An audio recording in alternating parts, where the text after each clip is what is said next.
오늘 우리에게 주신 하나님의 말씀은 사무엘상 2장 22절부터 36절까지의 말씀입니다. 구약성경 410쪽입니다. 사무엘상 2장 22절부터 36절까지의 말씀을 드라마 바이블로 낭독합니다. 엘리가 매우 늙었더니 그의 아들들이 온 이스라엘에게 행한 모든 일과 회막문에서 수종드는 여인들과 동침하였음을 듣고 그들에게 이르되, 너희가 어찌하여 이런 일을 하느냐? 내가 너희의 악행을 이 모든 백성에게서 듣노라. 내 아들들아, 그리하지 말라. 내게 들리는 소문이 좋지 아니하니라. 너희가 여호와의 백성으로 범죄하게 하는도다. 사람이 사람에게 범죄하면 하나님이 심판하시려니와, 만일 사람이 여호와께 범죄하면 누가 그를 위하여 간구하겠느냐? 하되 그들이 자기 아버지의 말을 듣지 아니하였으니 이는 여호와께서 그들을 죽이기로 뜻하셨습니다. 아이 사무엘이 점점 자라매 여호와와 사람들에게 은총을 더욱 받더라. 하나님의 사람이 엘리에게 와서 그에게 이르되, 여호와의 말씀에 너희 조상의 집이 애굽에서 바로의 집에 속하였을 때에 내가 그들에게 나타나지 아니하였느냐? 이스라엘 모든 지파 중에서 내가 그를 택하여 내 제사장으로 삼아 그가 내 제단에 올라 분향하며 내 앞에서 에봇을 입게 하지 아니하였느냐? 이스라엘 자손이 드리는 모든 화제를 내가 내 조상의 집에 주지 아니하였느냐? 너희는 어찌하여 내가 내 처소에서 명령한 내 제물과 예물을 밟으며 내 아들들을 나보다 더 중히 여겨 내 백성 이스라엘이 드리는 가장 좋은 것으로 너희들을 살지게 하느냐? 그러므로 이스라엘의 하나님 나 여호와가 말하노라. 내가 전에 내 집과 내 조상의 집이 내 앞에 영원히 행하리라 하였으나 이제 나 여호와가 말하노니 결단코 그렇게 하지 아니하리라. 나를 존중히 여기는 자를 내가 존중히 여기고 나를 멸시하는 자를 내가 경멸하리라. 보라, 내가 내 팔과 내 조상의 집 팔을 끊어 내 집에 노인이 하나도 없게 하는 날이 이를지라. 이스라엘에게 모든 복을 내리는 중에 너는 내 처소의 환난을 볼 것이요 내 집에 영원토록 노인이 없을 것이며 내 제단에서 내가 끊어버리지 아니할 내 사람이 내 눈을 쇠잔하게 하고 내 마음을 슬프게 할 것이요 내 집에서 출산되는 모든 자가 젊어서 죽으리라. 내 두 아들 홈니와 비느하스가 한날에 죽으리니 그 둘이 당할 그 일이 내게 표징이 되리라. 내가 나를 위하여 충실한 제사장을 일으키리니 그 사람은 내 마음 내 뜻대로 행할 것이라. 내가 그를 위하여 견고한 집을 세우리니 그가 나의 기름 부음을 받은 자 앞에서 영구히 행하리라. 그리고 내 집에 남은 사람이 각기 와서 은 한 조각과 떡 한 덩이를 위하여 그에게 엎드려 이르되, 청하노니 내게 제사장의 직분 하나를 맡겨 내게 떡 조각을 먹게 하소서 하리라 하셨다. 하니라.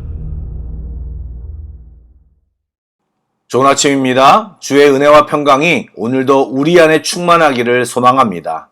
예배의 기쁨과 깊은 기도가 오늘 예배 가운데 경험되어지길 주님의 이름으로 다시 한번 축복합니다. 아멘. 말씀을 나누겠습니다.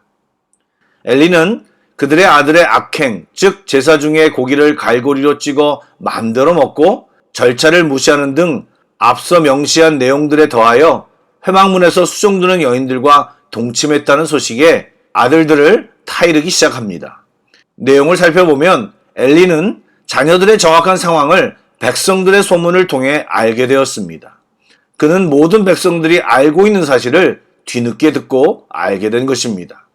22절에 그가 매우 늙었다라는 표현은 실제 나이가 많은 것도 있지만 그의 영적인 무력함을 상징적으로 묘사한 것입니다. 우리는 과거 창세기에서 이삭이 나이가 많고 라는 말씀을 보았을 때도 비슷한 해석을 했습니다. 즉 성경의 저자는 엘리가 얼마나 영적으로 둔감했는지를 말씀 자체에 녹여 설명하고 있습니다. 하지만 엘리는 하나님의 제사장이었습니다. 나름 문제를 제대로 파악했습니다. 엘리는 자신의 아들들이 행한 범죄는 하나님께 범죄한 것이고 하나님 존재에 대한 죄악이라는 것을 알았습니다. 그런데 진짜 문제는 엘리가 아들들에 대해 단지 경고와 권면으로만 끝내고 있다는 것입니다. 우리는 생각보다 알고 있다는 사실로 충분하다는 생각을 많이 합니다. 알고 있다고 해서 문제가 해결되는 것이 아닙니다. 알고 있다면 행동으로 옮겨야 합니다. 또 알고 있는 것을 어떻게 바꾸고 변화시켜야 하느냐가 우리의 실력입니다. 그러나 우리의 실력은 결국 우리가 하나님을 얼마나 잘 의지하느냐이지 우리의 결단력이나 능력이 아닙니다. 지금 자녀들의 죄가 너무 중하기에 엘리는 권면과 함께 단호한 조치를 취해야 했고 그것을 무시한다면 징계하고 아들들이 순종하도록 아버지의 권위로 행동했어야 했습니다. 그리고 그것이 잘 안 되었을 때에는 하나님께 기도하고 하나님의 인도하심을 구해야 했습니다. 성경이 주는 정보는 엘리 제사장은 그냥 권면만 했습니다. 이것을 엘리의 자식 훈육 스타일로 생각해서는 안 됩니다. 29절에 분명히 말하길 하나님보다 아들들을 더 소중히 여겼다고 지적받고 있기 때문입니다. 결국 그런 빗나간 사랑은 아들을 망쳤고 하나님을 의지하지 않는 그 행동은 집안의 몰락과 더불어 그들이 지도자의 자리에 있었기에 이스라엘 전체의 위기를 초래하게 되었습니다. 자식들을 진짜로 사랑하는 방법을 본능적으로 하기보다 또 내 방법대로 할 것이 아니라 말씀에 비추어 어떻게 자녀를 훈계하고 지도할 것인가를 고민하고 기도해야 합니다. 즉 부모의 영적 민감함과 하나님께 의탁함이 자녀를 올바르게 지도하는 것입니다. 본문을 읽어보시면 엘리의 아들들에게만 잘못을 지적하는 것이 아니라 분명히 엘리에게도 많은 잘못이 있음을 지적하고 있습니다. 엘리와 두 아들들은 아론의 후손이기 때문에 제사장의 특권을 누렸습니다. 그렇다면 감사하고 주어진 사명을 성실히 잘 감당해야 하는데 그 사명을 권리인 줄 알고 교만과 방종으로 빠져서 아버지와 아들 모두 하나님 앞에 범죄한 것입니다. 그러자 하나님은 그 조상에게 주신 약속을 철회하시겠다고 선언하셨습니다. 분명히 하나님의 영원한 약속은 아론의 집에 주셨지만 하나님을 존중히 여기지 않고 멸시하는 자가 하나님께 존중함을 받을 수는 없습니다. 그 중심에 하나님을 존중하고 믿고 섬기는 마음, 곧 믿음이 없는 자에게 하나님의 은혜가 주어질 수는 없습니다. 이 말씀을 깊이 묵상하기 원합니다. 32절 하반절, 나를 존중히 여기는 자는 내가 존중히 여기고 나를 멸시하는 자를 내가 경멸하리라. 하나님은 결론적으로 엘리 가정을 심판하셨습니다. 내 팔과 내 조상 집 팔을 끊어 내 집에 노인이 하나도 없게 하는 날이 이를지라라는 말씀으로 엘리 집안의 지위를 폐할 것을 선언하셨습니다. 팔은 전통을 대대로 이어가는 것을 상징합니다. 따라서 엘리 집안의 그 전통이 끊어질 것이고 노인이 없게 되리라는 말은 엘리의 두 아들이 한날에 죽게 될 것이라는 뒤의 말씀과 이어집니다.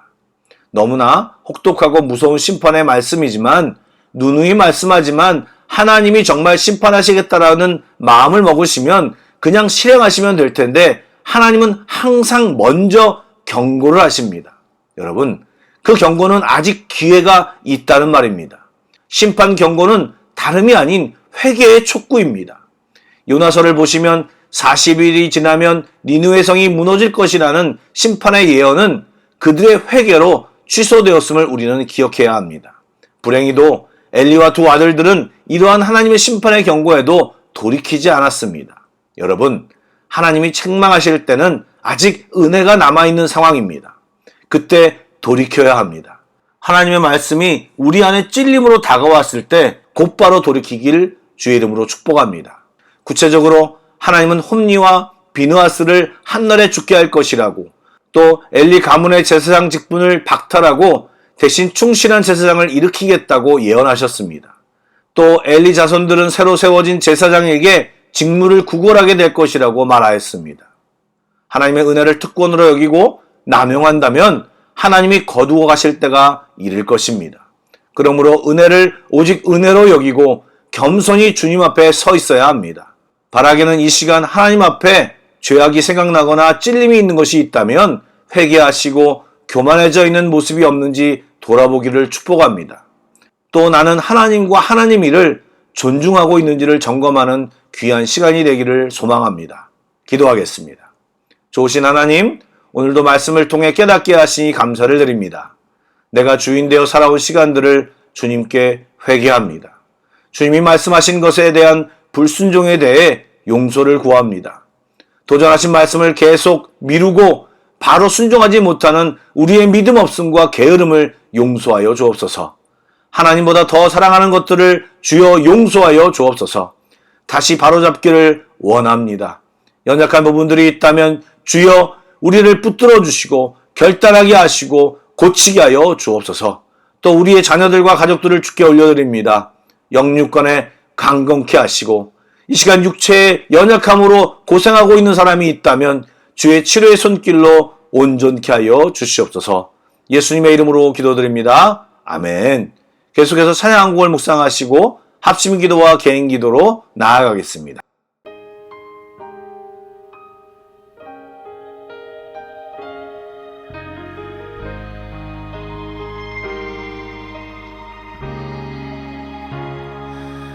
아름답고 놀라운 주 예수 말로 알 수 없네 그 증량한